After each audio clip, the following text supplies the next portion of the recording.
Om Sadashiva Samarambam Shankaracharya Madhyamam Asmadacharya Paryantam Vande Guru Paramparam Vishvaro Guratmeti Murti Veda Vibhagine Yom Abda Vyapta Dihaya Dakshinamurtaye Namaha Tapa Vedanta Siddhanta Gocharam Tamagocharam Govindam Paramanandam Satguru Pranatoshmaham Om Om Shanti, Shanti, Shanti, Namaste. Então, o verso 20, né? Permanecendo sempre satisfeito e independente, ele renuncia ao apego às ações e seus resultados, enquanto que, em realidade, ele nunca realiza realmente ação nenhuma, embora, aparentemente, ele esteja enganjado na ação.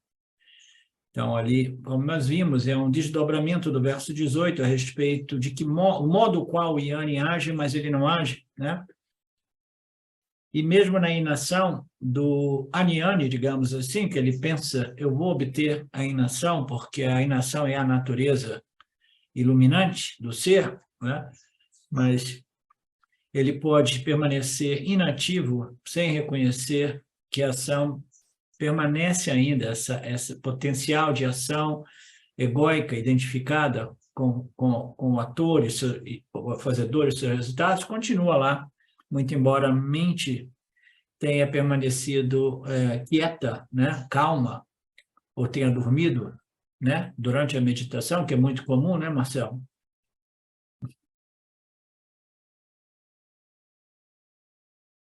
Eu não sou a pessoa indicada para falar disso. Não tenho essa vasta, né? Mas, assim, é importante, eu medito sem buscar estados alterados.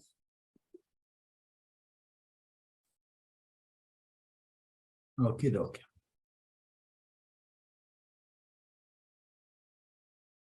Então, no capítulo 2, verso 11, o Krishna Guru nos disse que o Yanni é aquele livre de pesar, é uma pessoa livre. Vocês compreendem o conceito de livre? Por que o Yanni é dito ser uma pessoa livre? Quem pode explicar isso?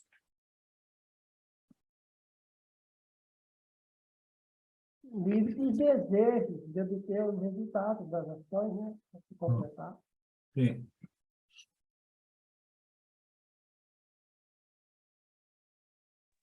Ele não se identifica com o seu corpo e sua mente, ele não está mais achando que aquilo é ele e que o que ele faz ou deixa de fazer é ele.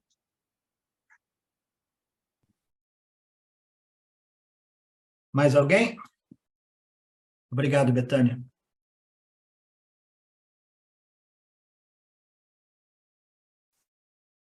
O conceito de que o Yanni é livre é derivado do fato de que ele realizou a sua natureza livre e independente do agente experienciador e suas experiências. Ele é livre de mitya, ele é livre do agente e das experiências que pertencem ao agente. Fundamentalmente, essa é a resposta mais profunda, que também significa aquilo que o Marcelo e a Betânia disseram, né? Mas o reconhecimento da nossa natureza livre e independente do agente e de suas experiências em interação com o mundo é o que melhor representa a natureza purna, a natureza não purna, livre, né? Da nossa real identidade, né? Eu sou livre e independente das experiências que ocorrem, né, ao meu eu inferior, né? Eu sou livre e independente do instrumento de experiência e das experiências, né, em contato com o mundo. Mas como assim, sim, eu sou livre de tudo isso? Por isso eu não temo a perda deste instrumento, assim dita morte do instrumento, né? Eu não temo a morte do instrumento porque eu não dependo do instrumento. Eu sou livre e independente do instrumento e suas experiências. Então, o que isso significa no nível ainda mais profundo? Eu, a consciência, já não me identifico com o instrumento.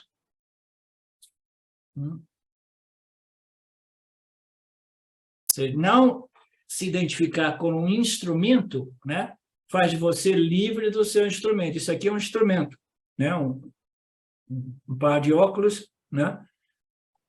Então, se eu me identifico com isso, né, eu digo que isso aqui já não é mais um instrumento, mas é parte da minha identidade, parte da minha personalidade, né? Não, eu não me identifico. Se eu tiro, eu não vejo tão bem. Se eu coloco, eu vejo um pouco melhor. Mas você é livre e independente do instrumento corpo-mente, né? E aquilo que eu sou livre e independente do complexo corpo-mente não é uma entidade experienciadora. E aí, como eu digo frequentemente, é que as pessoas ficam um pouco, eu quero ser livre e independente, mas ainda assim permanecer, né, como uma entidade experienciadora que experiencia a independência do complexo corpo-mente. Você só experiencia a independência em relação ao complexo corpo-mente, o agente experienciador, através do experienciador, porque você precisa de um refletor, né? De um corpo sutil, de um intelecto no qual esta compreensão a respeito da minha natureza livre e independente, que não é uma entidade experienciadora e conhecedora, mas se torna através dos seus Jiva-Atmas. E eu, como Jiva-Atma, compreendi a minha natureza livre e independente. Então, eu não tenho mais medo da morte. Por quê? Porque eu sou livre e independente desse corpo. Mas você não é mais uma entidade individual que experimenta, você não vai ter nem mesmo mais lembrança deste autoconhecimento. Não? Mas não importa, o jogo continua, a brincadeira continua, eu ainda permaneço, né, pervadindo todos os Jiva-Atmas de todo o universo, né? E aqui e ali este Aham Brahmasmi vai aparecer. Aí, de novo, eu, a consciência, iludida através do poder do Maya, me torno Jiva-Atmas, esqueço a minha natureza Purnatva, somente como um jogo, para que mais tarde eu possa recordá-la. Alguma coisa assim. O conceito do lila, né? Essa brincadeira meio cruel de Maya.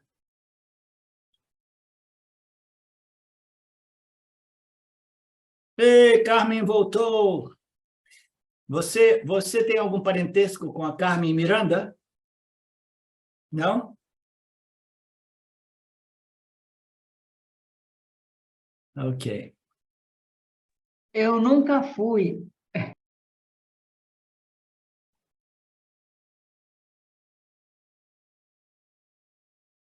Então, o Yanni é livre. O Yanni é como o termostato e o Aniani é como um termômetro.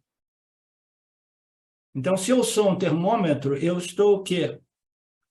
Eu estou totalmente, né, dependente da temperatura do meu meio ambiente, né? Quando chega o verão, a temperatura sobe, sobe, sobe. Lá na Índia chega a 47, né? Então, o termômetro está lá, ó, suando, né? Aí chega o inverno, ele cai para 10 graus, aí ele fica morrendo de frio. Então, o Aniani, ele passa por esses extremos de experiências, de prazeres e dores, né? E o Yanni não. Ele não é suscetível a esta variação do meio ambiente. Ele é mais como um termostato, né? Ele controla o seu meio ambiente. Como é que ele controla o seu meio ambiente? Isso é até uma expressão meia perigosa. Não é que ele tem poder de controlar o campo, não. O meio ambiente vai continuar produzindo circunstâncias favoráveis e desfavoráveis. Mas ele, como um termostato, ele não se move com os ups and downs, com os picos e vales, com os prazeres e desprazeres. Ele não se move, ele permanece ali, né, porque ele compreendeu a sua natureza contente, pacificado. Então, o termômetro é como que um escravo do meio ambiente. O que significa? Significa que eu dependo do meu ambiente. Eu dependo de punha. Se eu não recebo punha, se o meu parábada não é favorável, eu sofro. Olha que dependência incrível, né, Marcelo? Eu sou escravo dos meus gostos e eu quero do modo que eu quero, quando quero, né? E porque eu não consigo controlar o campo das experiências, eu sofro o pão que o diabo amassou, o pão que Maia amassou, né? Essa ignorância bem amassadinha, né? Com um pouco de leite. Então, o Aniane é um escravo.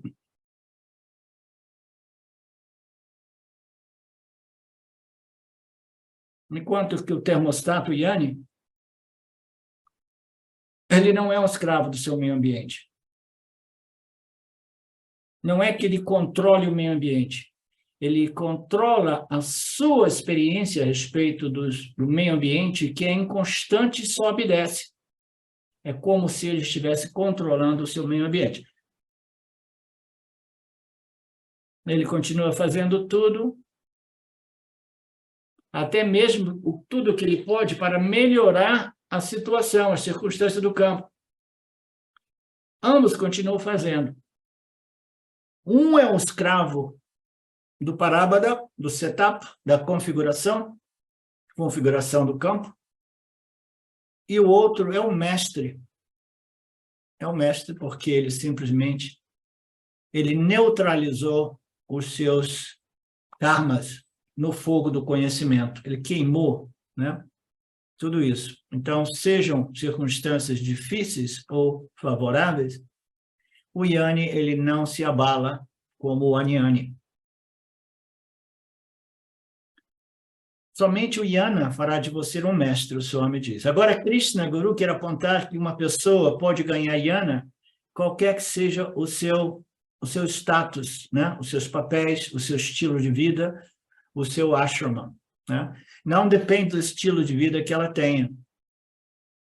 A ignorância é de Anyanam, é causada e é a causa da escravidão. Então, a escravidão é o oposto da libertação.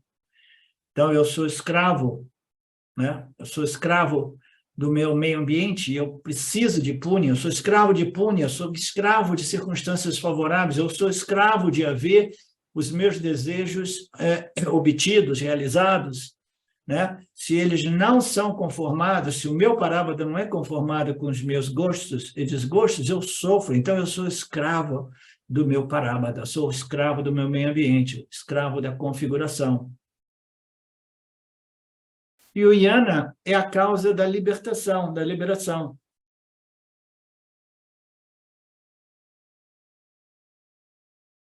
Esta configuração, que neste caso não é a configuração corpo-mente, é a configuração mais do Jiva Jagata, né? Que é o setup. Então, o Jiva, ele existe, né? Dentro do âmbito de Jagata, né? A criatura existe no âmbito da criação. É muito frequentemente, ele não se dá conta de que existe o Criador e suas leis. Então, o Jiva, ele existe dentro do âmbito de Jagata, né?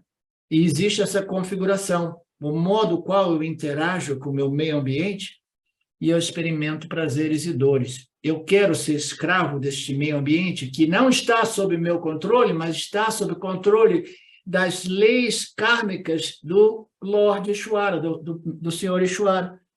O Ishwara não controla o parábada da gente, como a gente poderia imaginar através, né, de observando e fazendo, né, deliberadamente. Não, é o sistema.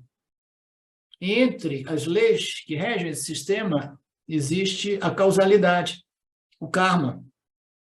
Então, através dessas leis, Ishwara controla o campo. Agora, imagine uma pessoa que acredita que ela possa controlar o campo. Ela não tem o menor conhecimento dessas leis extremamente complexas que produzem os nossos parábada karmas de momento a momento. é uma equação, essa equação kármica, como eu costumo dizer, é tão complexa que o intelecto humano está infinitamente distante de compreendê-la, né? É a inteligência do inteiro sistema. E Ishvara é um sistema, né, feito de pura inteligência, inteligência de tudo a respeito desta dimensão Ishvara Jiva Jagata. Presente, passado e futuro.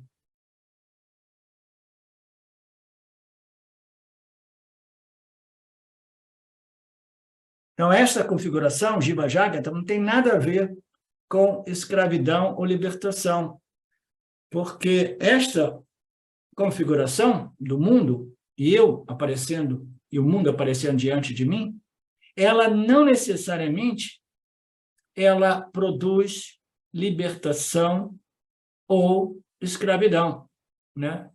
Felicidade ou infelicidade. Então, o que produz essa felicidade e infelicidade? O jnana ou a jnana, ou a ignorância ou o conhecimento. E esse conhecimento e essa ignorância é um conhecimento e ignorância da minha natureza real, em Satya, como Satya, e até mesmo um conhecimento a respeito do sistema. Não que eu tenha que conhecer todo o sistema, porque a gente não tem essa capacidade intelectual e, além disso, Ishvara compreende o sistema para a gente. A gente não precisa saber de tanta coisa. Ishvara sabe. Eu não sei como fazer a minha digestão.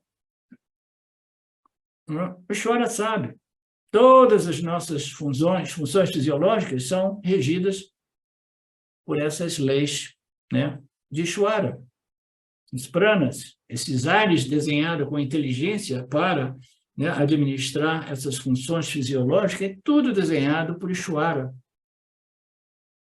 Mas tudo que eu preciso saber para ser um jnani é compreender o que é Satya, compreender o que é Mithya, compreender eu sou Satya, o mundo é Mithya, e para que eu possa ser feliz em Mithya, eu preciso compreender Mithya, compreender o sistema Ishvara Jiva Jagata. Você compreende, Maniné, você que é mais nova no grupo? Sim, eu compreendo, sim. Ok. E essa compreensão ela vai ficando mais clara, mais cristalina, mais aprofundada com o tempo, né? Já percebi isso. Cada dia um pouquinho melhor. É por aí mesmo. Assim, não pode ter ansiedade, tem que deixar. Ansiedade para quê, né? É. A gente já tem ansiedade devido à nossa ignorância, né?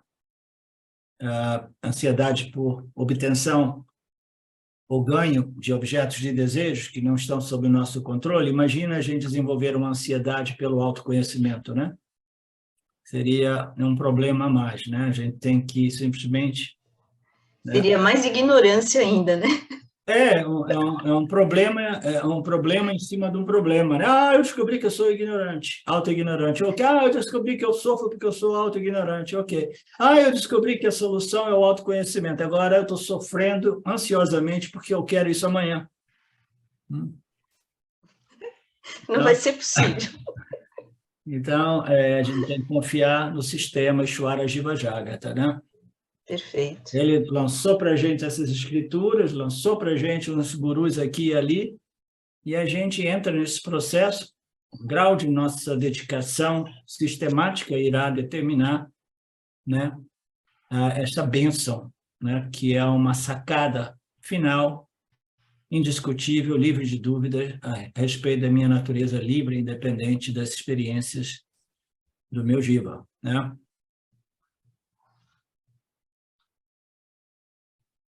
Então, o mundo, ele não necessariamente ele produz a escravidão ou a libertação.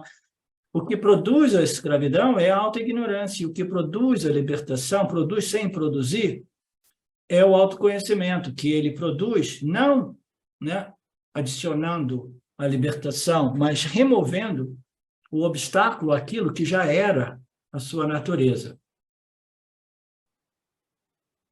Portanto, o jnani, ele é um jnani independentemente do seu estilo de vida, do seu, né, seu ashrama.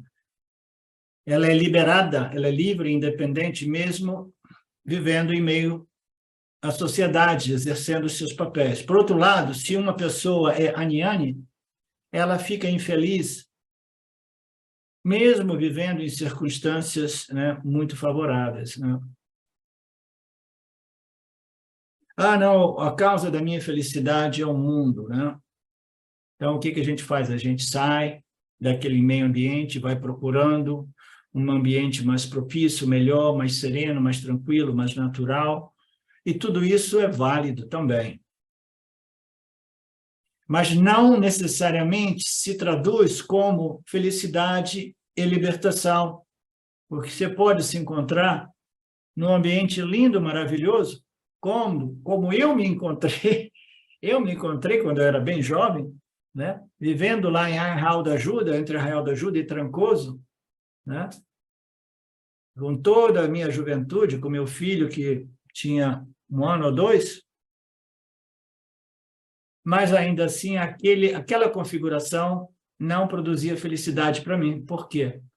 Porque a felicidade é um estado de espírito, um estado mental, é um estado que requer a purificação, né, deste intelecto através do conhecimento revelado pelas Escrituras. Então, eu estava lá, eu estava infeliz, eu costumava brincar depois, dizendo assim, meu Deus, eu estava lá no paraíso, mas eu não estava conseguindo ser feliz no paraíso. Aí eu tive que vir ralar no mundão de novo. E foi realmente o que aconteceu. Deixei o Brasil e fui e passei por todo tipo de fricção. E eu já estava lá vivendo num ambiente que era, né, o máximo do punya circunstancial. Então, o punya, a felicidade real, a libertação, ela não é realmente uma função do nosso meio ambiente, muito embora os nossos meio ambientes precisem ser observados. Não porque aqui a gente queira desfrutar punya deles, não, porque um ambiente mais favorável irá favorecer a minha investigação vedântica, né? Por quê? Porque a mente se torna mais calma num ambiente mais favorável. Mas se eu vou para um ambiente favorável, fugindo do estresse do dia a dia, e chego lá, minha mente estressada ainda está lá, e eu não tenho nenhum meio de remover a ignorância que produz aquele estresse mental, então a gente passa de uma desilusão para outra desilusão, né?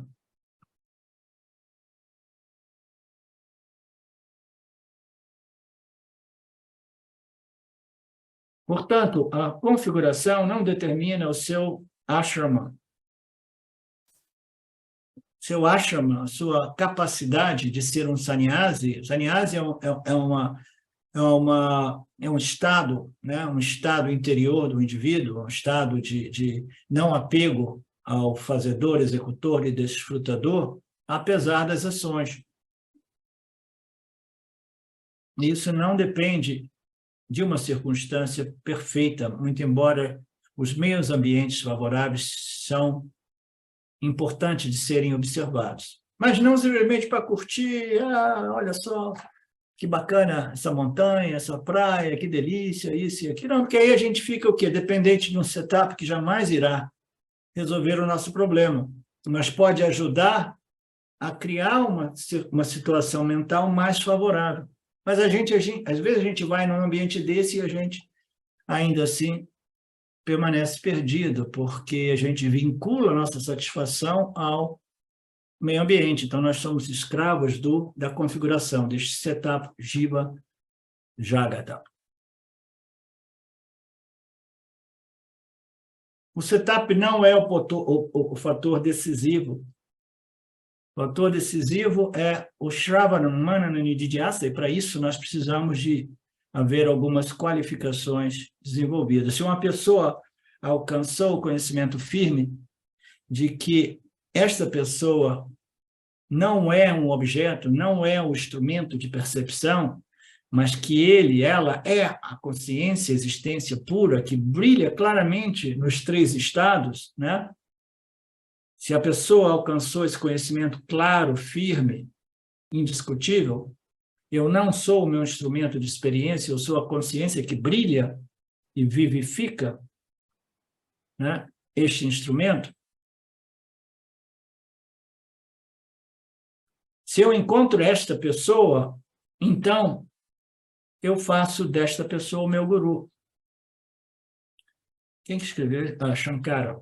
Numa das escritas de Shankara, ele fala, se eu encontro uma pessoa com este conhecimento, qual conhecimento? Eu não sou o instrumento de experiência, eu sou a consciência pura que brilha, vivificando, né, e animando esse instrumento através dos 3 estados.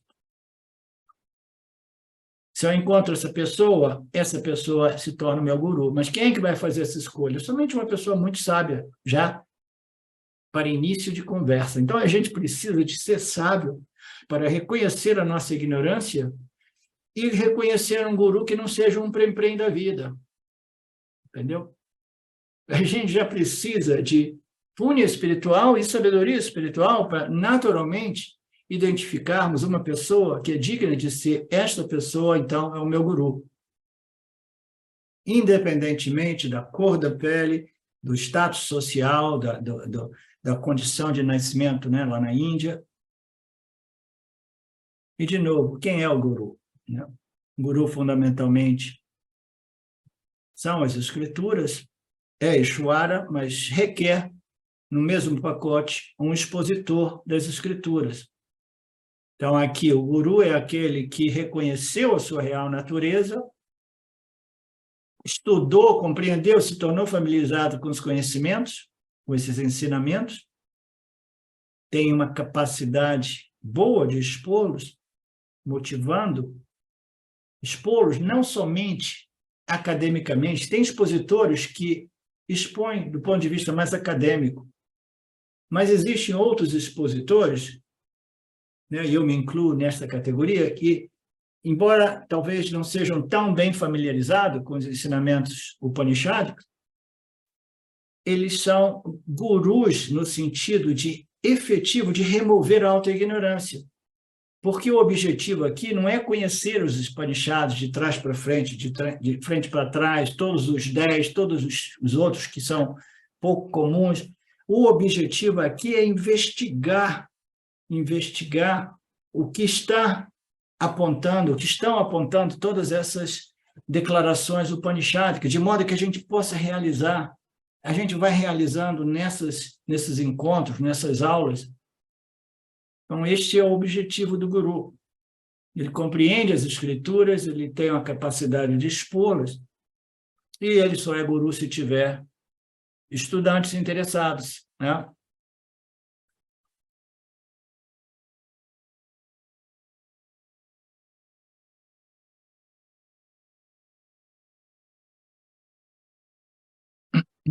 Então, nada importa o seu gênero sexual, não importa a sua religião, onde você nasceu, a cor da sua pele, a sua estatura, a sua beleza, a sua feiura física.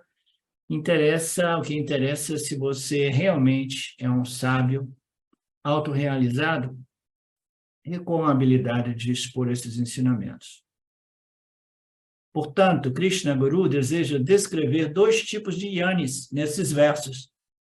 Um é o Grihastha Yani, para provar claramente que até mesmo os chefes de família, os donos de negócios, eles podem e devem tornar-se Yanis, alegremente interagindo com o seu meio ambiente. Então, o ponto aqui é deixar bem claro que os Grihasthas, aqueles que interagem exercendo seus papéis sociais, são ativos no mundo, né? Eles podem se tornar yanis, sem que as pessoas até mesmo notem ou saibam, eles irão exercer os seus papéis sociais. E alguns deles se tornam gurus. Aí o Swamiji faz uma brincadeira. Portanto, se você é um grihastha, se você é um chefe de família, dono de negócio, enganjado com a sociedade, com seus parentes, família, filhos, vós, né? As vovós aí, né, Carmen?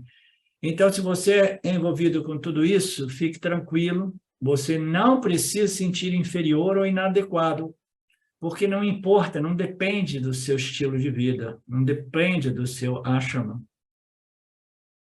Não se sinta inferior ou inadequado por apenas ser um Jnani, que é chefe de família. Eu sou Jnani, eu deveria não ter mais nenhuma interação, né, com esses papéis sociais. Não. Por quê? Muito embora seja possível, né? Eu me tornei um Jnani e agora eu quero fazer parte de um ashrama e viver lá no ashrama. Né? É possível, tudo é possível, né? Mas não é necessário. Agora, se você pensa que para eu ser um Jnani, realmente eu preciso ter um estilo de vida dentro de um ashram, né? Aí você está equivocado. Por isso que o Swamiji está apresentando aqui. Não se sinta inferior ou inadequado, porque você é um Jnani, mas você é um chefe de família, né?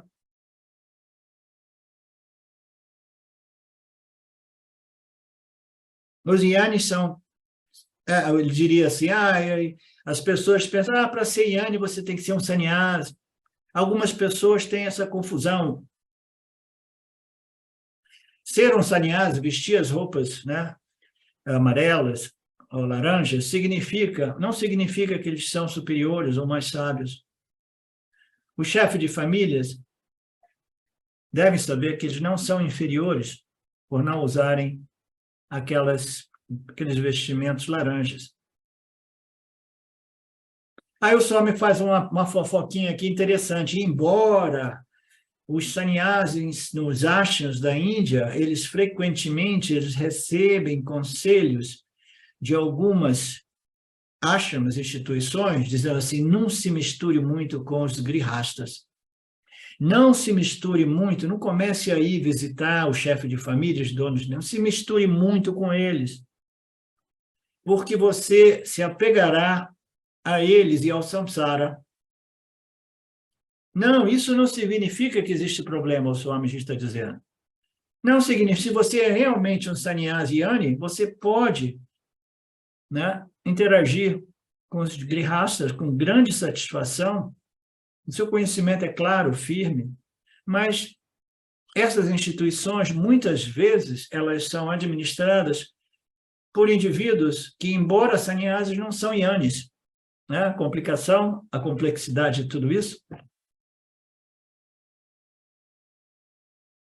Portanto, Krishna Guru quer dizer isso, que o ashrama, o seu estilo de vida, as cores de roupas, não tornam uma pessoa Jnani ou Jnani. O que torna uma pessoa Jnani é o jnana, o autoconhecimento. Portanto, um grihasta pode e deve obter o autoconhecimento, moksha, enquanto vivendo e interagindo com a sociedade. Portanto, Krishna deseja manter 3 versos falando sobre o grihasta, Jnani. Está falando da gente aí, né? Dedicando 3 versos falando aqui da nossa turma.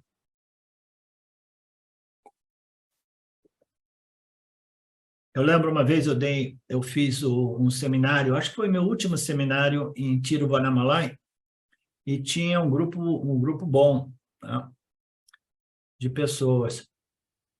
E aí a pessoa que me ajudou a promover isso e aquilo, ela é da Europa, né? Ela estava muito satisfeita com as exposições, etc. E só que ela dizia para mim, mas não dá para você amanhã voltar vestido de sannyasi? Compra um vestido, né, laranja, volta, porque seria bem melhor, né? E eu, para piorar mais a situação, eu botava uma bermuda rasgada, um boné de beisebol, né? E uma camiseta comum, muito quente, curta assim, né? E eu dizia assim, mas isso aí não é aparência de guru, né? Você tem que se apresentar melhor, né? O hábito faz o Swami. O hábito. Você para de propagar a ignorância, hein, Marcelo? Estou vendo que a A ideia que ela tinha, né? É.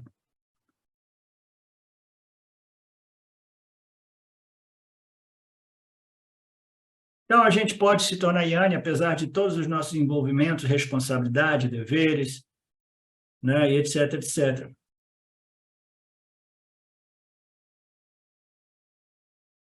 Mas Krishna não quer fazer de modo que o sannyasi Yanni se sinta inadequado ou inferior. Então, ele vai falar um pouco também sobre o sannyasi Yanni nos próximos versos. O verso 21, ele fala sobre o sannyasi Yanni. Os versos 20, 22, 23 e 24, ele fala sobre o Grihastha Yanni. Então, este verso é sobre o Grihastha Yanni. E este verso nos diz que, permanecendo sempre satisfeito, livre e independente das experiências, renunciando ao apego a esta identificação equivocada com o fazedor e desfrutador, ele nunca se identifica com nenhuma ação, embora engajado em ações.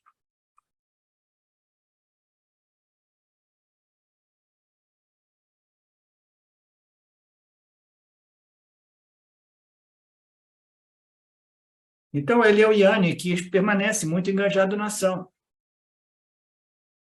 Porque esta interação é o seu estilo de vida, é o seu grihastha, sua família, seu negócio. Esta é a configuração da sua experiência humana, Jiva Jagata, né? O seu meio ambiente, os seus papéis, família. Ele faz parte da sociedade, faz parte da comunidade. Então, ele passa pelos 5 grandes adorações, né? Porque ele cresceu e viveu dentro do contexto védico, né? Então, ele obedece às leis, né, religiosas e espirituais, faz diversas observações a respeito do Dharma e de diversos papéis, como as Panchamaha Yanas, mas ele permanece envolvido. Qual é a diferença? A diferença é que ele é uma pessoa alegre e feliz, sempre satisfeito. Ele nunca busca satisfação através dessas atividades. Se as minhas ações, se a minha satisfação depender dessas ações, né, aí eu estou frito, né, estou ferrado. Porque eu não tenho controle sobre o que ocorre no campo. Para aqueles que têm crianças, né, etc., nunca sabe o que vai dar, né? Portanto, o Yanni não conecta as ações, a realização dos seus desejos, a realização, né, das suas buscas, né, com a sua felicidade. A felicidade não está conectada com os resultados das ações. Com o cumprimento de ações, eu realizo essas atividades. E qual é a fonte de realização?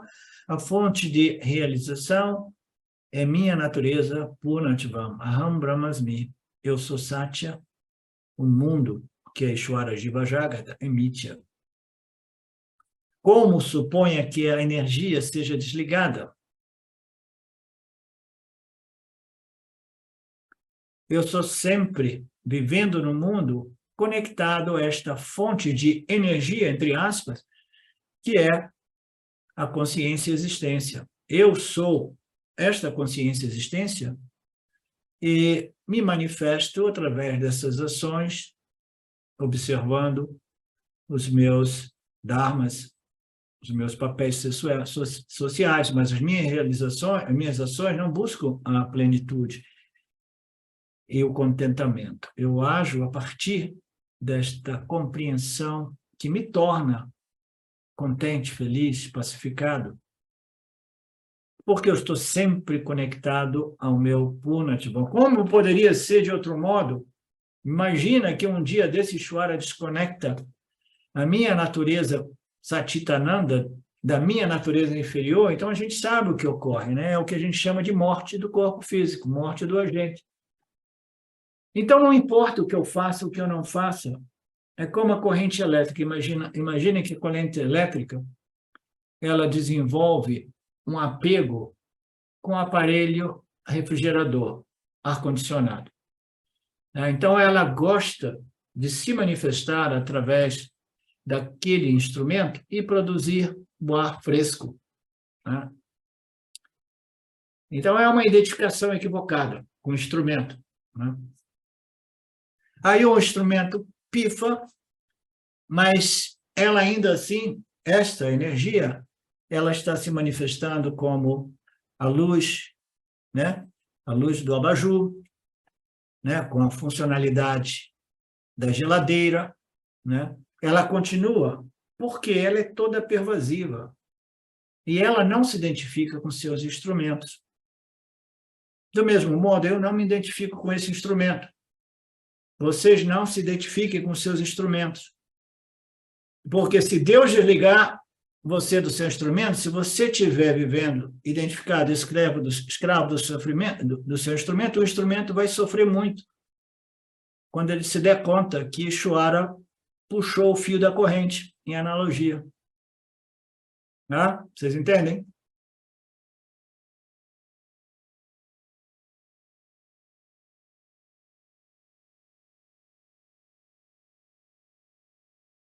A satisfação do iene não vem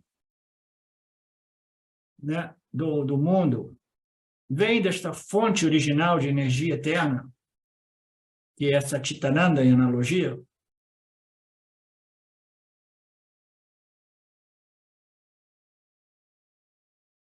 Aí o Swami tira a onda aqui dos casais que eles estão sempre escravos e dependentes do outro, perguntando ao outro, me diz aí, você me ama ainda? Quanto você me ama? Eu me lembro que eu fazia essas perguntas idióticas, Olha, não sei não, eu acho que você está começando a me amar um pouco menos. Você conhece essa, Cardoso? Então, num grau de 1 a 10, o quanto que você me ama ainda, Aí a pessoa diz, caiu para 6. Aí eu falo, putz, grilo, o meu ainda é 8. Então, eu tenho que fazer duas coisas. Eu tenho que fazer ela me amar para o nível 8, ou eu vou descer e amar ela no nível 6. Então, a gente força uma barra, e quando a gente força essa barra, a gente se torna ainda mais ridículo, Eu te amo, você me ama? A gente continua perguntando. Se você não perguntar esse pensamento, você fica inquieto. Querida, eu te amo.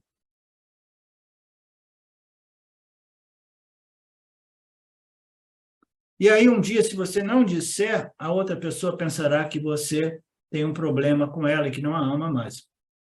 Constantemente, eu preciso de suprimento psicológico falso, moeda falsa, o amor do outro, porque eu desconectei com minha fonte original de auto-amor, que é a natureza Satchitananda, que se manifesta como compaixão em relação ao sofrimento humano.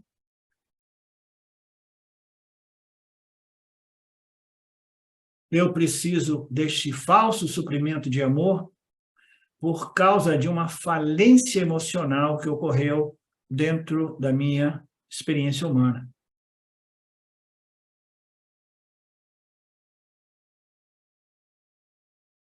Então, enquanto que esta pessoa não repete essas coisas, se a pessoa estiver por perto, maravilhoso. Então, no caso do Yanni, não importa se ele é respeitado, se ele é validado, se ele é amado.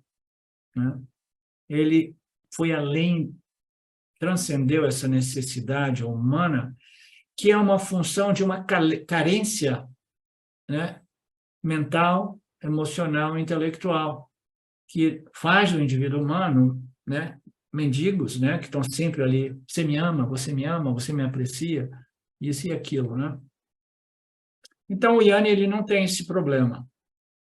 Se as pessoas o apreciarem, bem. Se elas estiverem por perto, bem, maravilhoso. Se elas vão embora, igualmente bem, maravilhoso.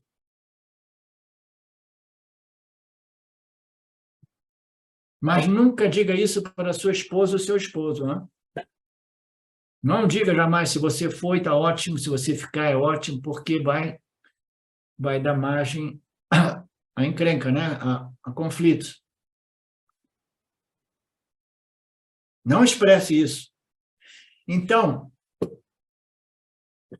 por favor, escreva as suas cartas de amor, de saudades, etc, etc, sabendo que é tudo mentira. Não seja um hipócrita acredendo que tudo isso seja verdade.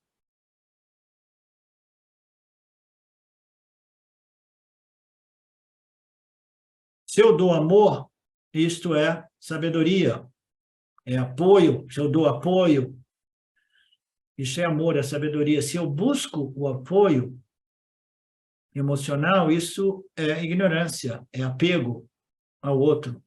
Portanto, o Yanni não tem esses bloqueios emocionais, legal, não tem essas, né, essas falências emocionais, porque ele está sempre satisfeito. A sua satisfação é derivada do seu reconhecimento, Aham Brahmasmi, Aham Purnasmi. Eu sou o Brahman pleno eterno. E uma vez que um suprimento de energia ininterrupto de Purnatvam, né, isso causa plenitude e contentamento.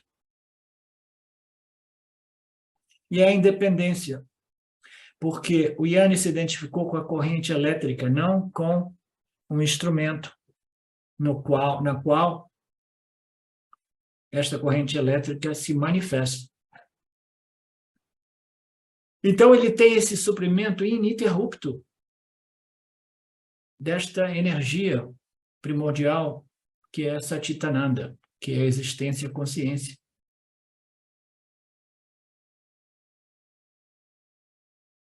Por isso, o Swami, o Yanni, não se inclina psicologicamente aos fatores externos, dizendo, oh, Ishwara, por favor, isso não, me dê isso, me dê aquilo, mas isso não, eu quero o que eu quero, blá, blá, blá, blá, blá, blá. Não, psicologicamente, o Yanni não é falido, não é um escravo, um mendigo. Ele não sofre desta fraqueza emocional. Ele não usa o outro como uma bengala. Usar uma bengala é sinal de fraqueza, não é sinal de força. Portanto, depender de fatores externos não é sinal de força, mas é sinal de fraqueza. E a fraqueza emocional é causada pela autoignorância. A crença de que você é a construção corpo-mente cheio de carência, cheio de necessidade, cheio de desamor próprio, né? A força vem apenas do autoconhecimento, do auto-amor. Essa pessoa é independente. Ela não o faz psicologicamente, estou usando a palavra psicologicamente, porque a dependência física do mundo externo é difícil de evitar. Então, o Swami está apresentando um ponto importante. Quando nós dizemos, eu sou livre e independente deste mundo, e do agente que experimenta esse mundo, significa que eu sou psicologicamente livre e independente. Porque eu assumi, reivindiquei, abracei e internalizei a minha real identidade e natureza, né? De tal modo que agora eu sei, eu sou a corrente elétrica livre de identificação e apego com os aparelhos elétricos. Eles pifam, eles queimam, né? O corpo-mente, ele pifa, o corpo físico, né? Chega um ponto. Então, ele é livre e independente desses fatores externos. Essa força vem da compreensão de que eu sou essa energia, essa fonte infinita, eterna, né? Desta energia, entre aspas, né? A minha independência é psicológica, muito embora, do ponto de vista prático, né? O Yanni também irá depender de algumas coisas, como quase todo mundo. Todo mundo depende de fatores, né? A gente precisa de um teto, a gente precisa de comida, a gente precisa de algumas roupas, e às vezes a gente precisa da ajuda de um vizinho, de uma pessoa conhecida, né? Na medida que a gente vai se tornando mais idoso, né? Mas a dependência psicológica é aquela dependência que causa o sofrimento. Porque o Yang, mesmo que ele dependa de alguns fatores, tal qual uma casa, a comida, etc., a roupa, se esses fatores não forem apresentados a ele pelo sistema Ishvara, ele ainda assim ele não sofre emocionalmente.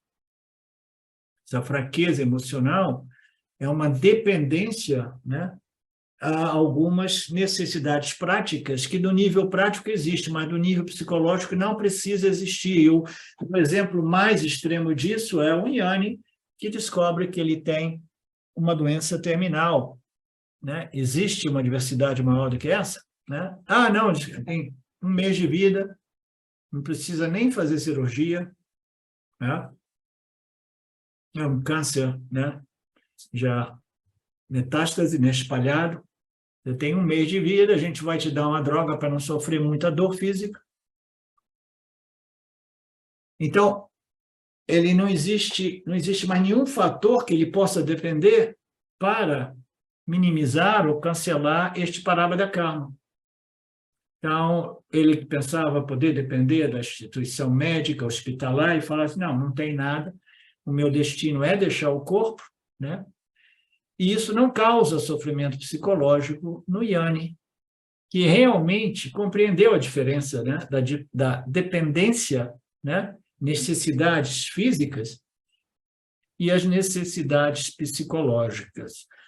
O autoconhecimento cancela essas necessidades psicológicas, de tal modo que até mesmo na carência das necessidades físicas práticas, ainda assim, o sofrimento psicológico não se estabelece. A gente não pode evitar a dependência física do mundo, a dependência por uma casa, isso e aquilo, mas na ausência dela, o Yanni não sofre psicologicamente. A comida é necessária, sim, a roupa é necessária, sim, mas se não tiver comida e roupa, abrigo, entendeu? Aconteceu alguma coisa, ninguém tem abrigo mais, o Yanni não vai sofrer como o Anyani. No máximo, ele vai dizer, porra, Ishvara, né? Estava tudo bem, estava curtindo o finalzinho da minha vida, né? Mas o Yanni não vai criar problema com o Ishvara. Poxa, não devia estar assim, podia esperar um pouco, né? Agora eu tenho que passar por essa, né? Agora fiquei sem casa, sem roupa, né? Dormindo com as minhas galinhas para me aquecer, né?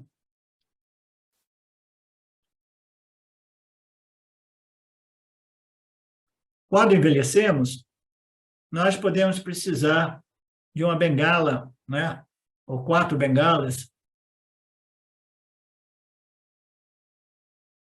Essa dependência é prática, real, porque sem essas bengalas a gente não consegue caminhar, mas a dependência do outro com o bengala é uma dependência psicológica, porque a gente não precisa do outro realmente para viver, mas essa dependência psicológica é fruto de uma falência mental, emocional, psicológica, intelectual do Jiva. Portanto, a dependência meramente física não causa a doença do samsara. A dependência emocional, por si só, é o único problema. O problema é que, mesmo que haja alguém para segurar a minha mão, para me apoiar, para me ajudar, eu não fico feliz. Não fico feliz porque quero que a pessoa, em particular, uma pessoa específica me ajude. Tá? Não, a gente arrumou uma cuidadora para o meu pai de 94 anos. Né? Em vez de ele ficar feliz, né? Pelo menos agora você tem alguém que ajuda você a sair da cama, de caminhar para ir no banheiro, isso e aquilo, ajuda a tomar banho. Não, eu queria uma pessoa loira.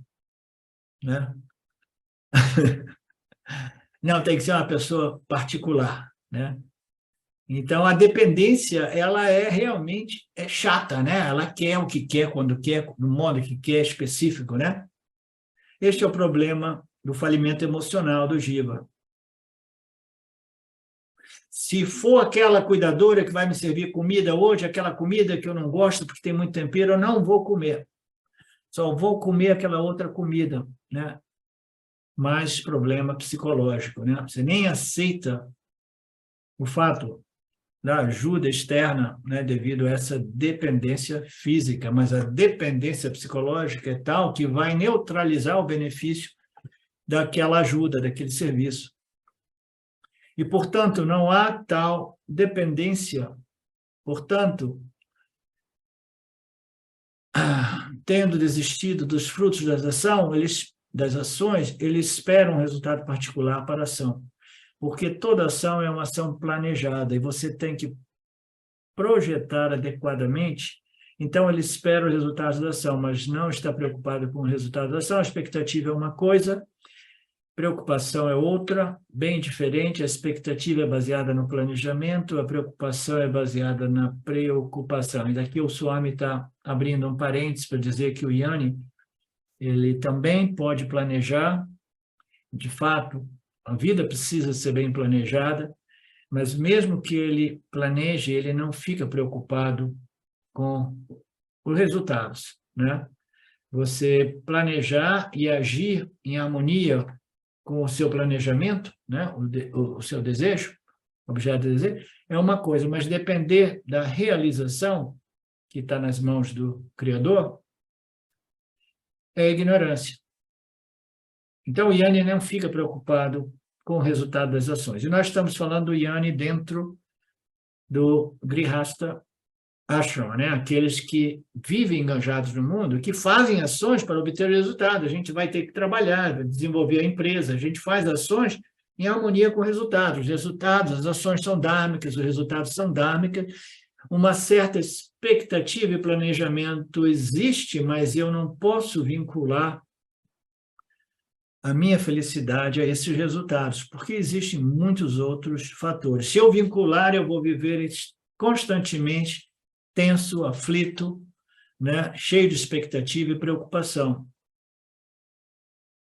A expectativa, tudo bem, faz parte do planejamento, mas a preocupação, ela causa frustração, né?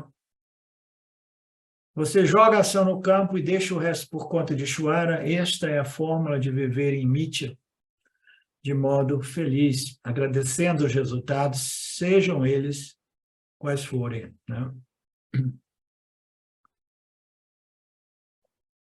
Alguma coisa da parte de vocês?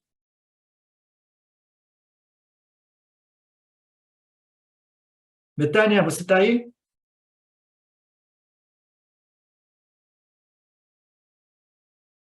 Oi, professor. Você quer fazer algum anúncio a respeito do nosso seminário em Joanópolis? Tem alguma coisa a nos dizer? Quem não se inscreveu ainda, né, do dia 7 ao dia 10 de setembro, que vai ter em Joanópolis. Eu hoje vou pôr de novo o link lá no grupo e no Facebook. E quem vai no presencial, se puder me dar um toque para daí a gente organizar, de repente, caronas, e até mesmo temos algumas vagas lá na Casa de Madeira, para poder a gente se organizar aí quanto à hospedagem, quanto à ida, tá bom? Acho um pouco isso, e também quem puder fazer a contribuição antes do início do seminário, ele contribui, né? Porque a gente ajuda a pagar as despesas aí de vinda do professor, do transporte, enfim. Seria mais dármico, vamos dizer assim. Aqueles que precisarem de dividir em parcelas, que comecem a fazer esses pagamentos, essas contribuições, agora, entendeu? Para não deixar para o futuro, porque as pessoas, às vezes, esquecem depois de fazer essas contribuições. E também, se alguém tiver algum impeditivo relacionado às contribuições, lá na inscrição tem um outro valor que pode ser ofertado, enfim, mas um valor de R$300, né, para contribuir para os 5 dias ali, né? Então, acho que é bem tranquilo também, para a gente poder fazer esse movimento aí presencial e trazer o professor para São Paulo. Só para te corrigir, né? São 4 dias, né, de seminário, não 5, não é isso? Quinta, sexta, sábado e domingo. E é isso aí que a Betânia disse, né? Se realmente a pessoa tiver impedimento econômico, porque tem que comprar passagem de ônibus ou de avião, ou isso e aquilo, basta falar com a Betânia ou comigo mesmo. Ok? Então, meus queridos, então vamos lá, amanhã tem mais. Om Purnamada Purnamidam Purnamudachyate Purnasya Purnamadaya Purnameva Vashishyate Om Shanti Shanti Shanti. Namastê. Bom estar com vocês novamente. Eu adoro esses encontros nossos. Namastê, amanhã tem mais. Tchau, queridos.